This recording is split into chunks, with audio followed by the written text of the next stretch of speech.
Good morning. It's 8:58 on Thursday. I was going to start off by apologizing for not uploading yesterday, but I have since learned, thanks to you guys, that I don't need to apologize. I know that you guys are really understanding. Nothing was wrong yesterday. I feel better today than I did earlier this week. Yesterday was just really busy, and I had to get some stuff done after work, and then I had to rush home and cook because I had a 90-minute massage at Massage Envy that I was very excited about. And by the time I left to go to the massage, I hadn't vlogged at all. And I thought I would vlog when I got back from the massage, but the massage was so relaxing and so therapeutic in a way that I wanted to just kind of stay in that mindset. So when I got home, I didn't want to necessarily talk or engage or have to edit. So there was no vlog yesterday, but I'm here today. And what I've been working on since I've got here, I got here early because I met with my principal before school, is I've just been looking at these slide presentations for the student-led conferences that we have starting next week. Next week is conference week for us. We do it at the 6-week mark and not the trimester, which has its pluses and minuses. The plus is that you can catch parents and kids before it's too late for the trimester. The minus is if you do student-led conferences or regular conferences, you don't always have a lot of information or samples to show because a lot of that time is spent acclimating kids. But I've just been looking through them, and again, this is a product from, what am I trying to say? It's a product from Caffeinate and Educate. And I saw her share these last year, and I definitely wanted to do it this year. I've been wanting to do it for a couple years, but this is the year that I'm making it happen, and that is the bell. And my kids are going to come in to try and get their backpacks in a second, so hopefully I will remember to pick up where I left off here, but I'll show that to you and then let you know how the rest of my day is going. So I will talk to you later. It's hours later. I'm back. It's 3:43, and I just finished doing everything that I feel like I need to do for the day before I leave. And so I believe the last thing I was talking about before I was interrupted by the bell is talking about the idea of student-led conferences and how kids were working on their slide presentations. And I was looking through the ones for my homeroom class just to kind of see what was in there and giving them any feedback. Now, just to be completely transparent, there's still like at least 10 kids that have not turned that presentation in, even though it was due yesterday. And I verbally spoke to both classes today and said these need to be done because you're presenting this information. And I know that Taylor, my partner teacher that you guys haven't seen in a while, she's doing just fine. Told them, you know, if you don't have your slide presentation ready, like Miss Robinson and I are not going to jump in there and save you, because that in and of itself will be like an indication to the parent as to how their child is like managing assignments and deadlines. We'll obviously give like our take on the student from our perspective and make sure that the parent knows if it comes to that there was a presentation they were supposed to share with you, but they didn't complete it despite having a deadline and being given class time and all of that. So I just emailed I emailed all those students in my homeroom class that didn't have it done, and basically said in the email, your presentation was due yesterday. You still haven't turned it in, even though you had a deadline and you've had class time and you've had about a week to work on it. And the expectation that is that it's ready to go by tomorrow, because tomorrow they're going to be practicing presenting with the classmate, and that this assignment, if they don't turn it in by tomorrow, their grade will be affected by it. Like, I have a 7-day late work policy. They have 7 days after the due date to turn something in, and they still get full credit. But on this, I won't do that, because this is a presentation that needs to be done by a certain time, and I just feel like this is one of those where I need to let them know, like, you just dropped the ball. Like, it wasn't hard. It's just kind of them reflecting on how the year is going so far. So I think I was trying to show you what one of them kind of looked like. And again, this is a TPT product from Caffeinate and Educate that I got, and I had been looking at for a couple years. I feel like it's been a couple years. I wanted to do it my first year, and then conferences just snuck up on me, so I didn't get a chance to like get my thoughts together and organize it. And then last year was just a train wreck in all ways because we were virtual. And when the school year started, I made sure to talk to Taylor before the school year started to see if she was interested in doing student-led conferences, if she was opposed to it in any way. And also just had to be very conscientious of like telling the kids about it early and letting them know that as we're doing things, they need to be thinking about what might they want to use as a work sample.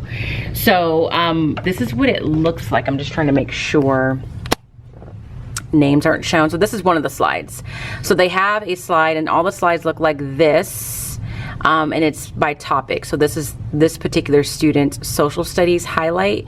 They put the name of the assignment or topic, why they're proud of it, and then an image. So for her, her highlight was in social studies, the culture board. A few students picked that, which was great. And then she just explained why she was proud of it. And then she just gives her parent an image. And so I like it. Like the ones that I've seen, even the ones that are not 100% perfect, it's definitely more engaging for a parent to see work samples and to get a sense of what the student felt like was a highlight than it is for me or Taylor just to be sitting and talking on about their child without any real like concrete stuff for them to look at, and everything is being told from our perspective. Like what we may have thought was the highlight of a student's first few weeks may not be what that student would have chosen. So this is our first year doing it. We shall see how it goes. I'm optimistic, but again, I don't know how that's going to end up.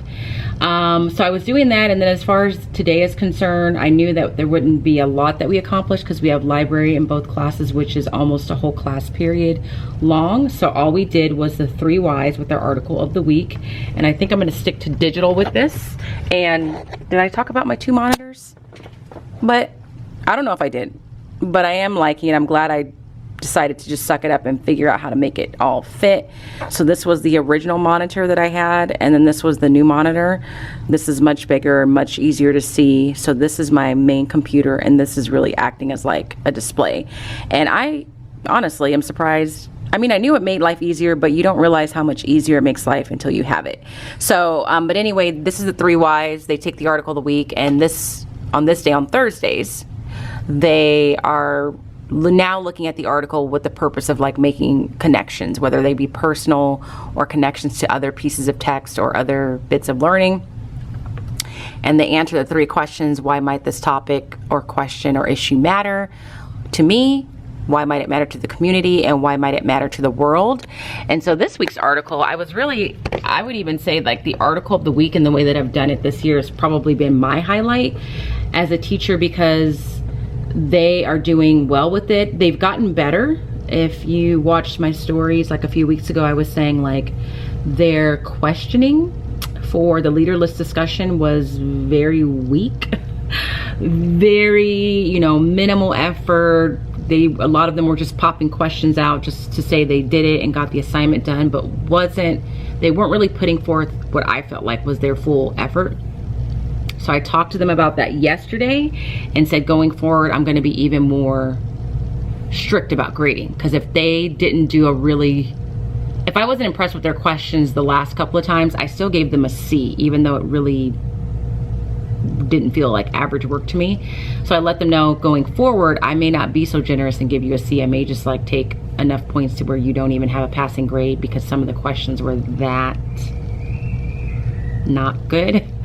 And so after I said that to them yesterday, they came up with much better questions and they had really good discussions. And so this week was when I was like, you know what, this might be my favorite thing that I've changed this year, because it really is true that these strategies, at least with this assignment, has really made my kids thinking visible, not only to me, but to each other.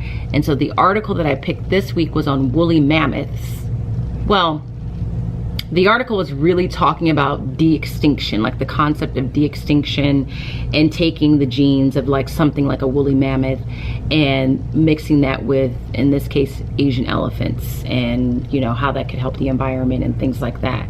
And I picked the article because that was a topic in the Weekend Wrap, and I wasn't really sure what the discussion was going to look like. So I was like, are they gonna have, I don't know really. I was less optimistic than I have been about other articles that we've read. But when they were discussing yesterday, I was really impressed with just like the thought process and the world implications that they were coming up with and the ethical questions they were posing and kind of thinking about. So a lot of the kids were questioning, okay, if we do this and do something like take the genes of a woolly mammoth, because we're trying to bring back a variation of the woolly mammoth and then inject it into Asian elephants so that we can create this hybrid of an animal, well then what happens to just the Asian elephant? Are we going to get to a point where we don't have just straight Asian elephants anymore? And then are we going to find ourselves doing the same thing with Asian elephants and something else? And then some kids said, you know, I don't really know that this is a good idea, because what if people start creating these new animals really just for monetary gain? Like maybe they'll have body parts that are profitable and they're really only doing it to sell these parts, but not really to help the environment. And so I, as well as one of the A's I work with and the RSP teacher that I work with, were really, for the most part, impressed with the conversations. There were moments where kids were a little off task or being silly, but they were mostly on topic, so that was good. So that's it. That's what we did. We just continue to look at that article today, and this time making those connections. Why might it matter to them, their community, and the world? And then we went to the library, and I am proud of both of my classes. They got compliments with just like traveling to and from the library, their behavior in the library, the respect level in the library, doing what they needed to do, following rules and directions. And I am very proud of them. And I said, doesn't it feel good to do the right thing, knowing that as a class, we know we can go somewhere and conduct ourselves in the manner in which we should, and that people recognize that. So I was really proud of them. And because of that, they got to pull 6 from their kerplunk. My homeroom class dropped all the marbles, so they get a party. Now, I've never had this happen before in the 3 years I've taught middle school. So I'm like, okay, you guys get to pick what you want the party to be. We have to plan it. It's really up to you.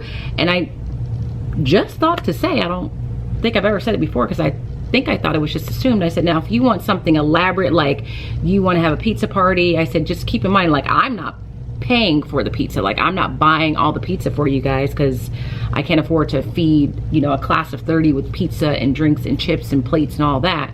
And I was saying, so then you would have to be organized enough, like we would have to collect like maybe $2 each so that I can get the pizza for you. And the outrage of some students that I wasn't providing all the food was like shocking to me.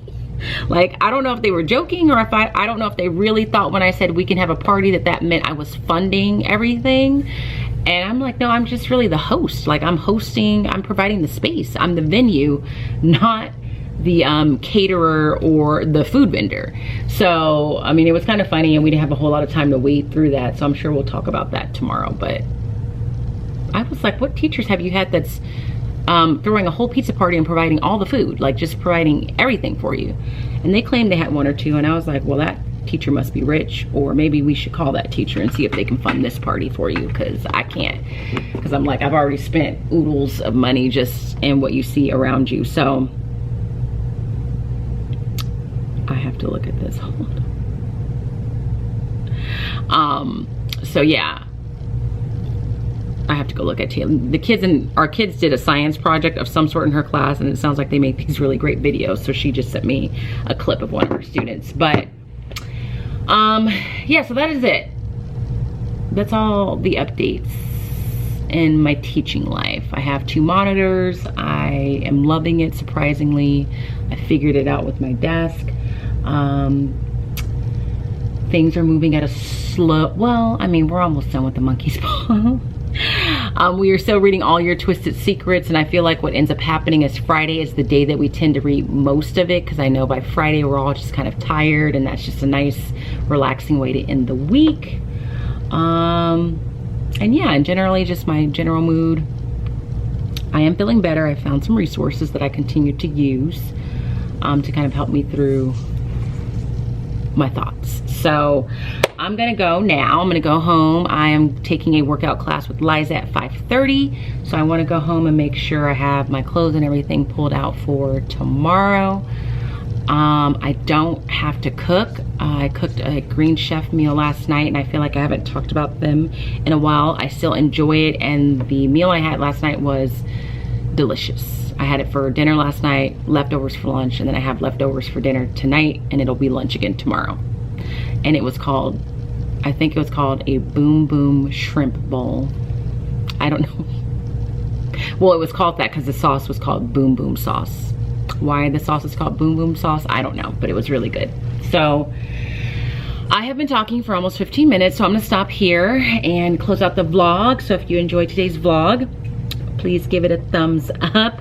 If you're not subscribed, make sure you subscribe. And if you are not following me on Instagram, be sure to head over there at Smarty Style. And as always, I hope that you guys are well. And if you're not well, please be well. And I will see you guys tomorrow for Friday.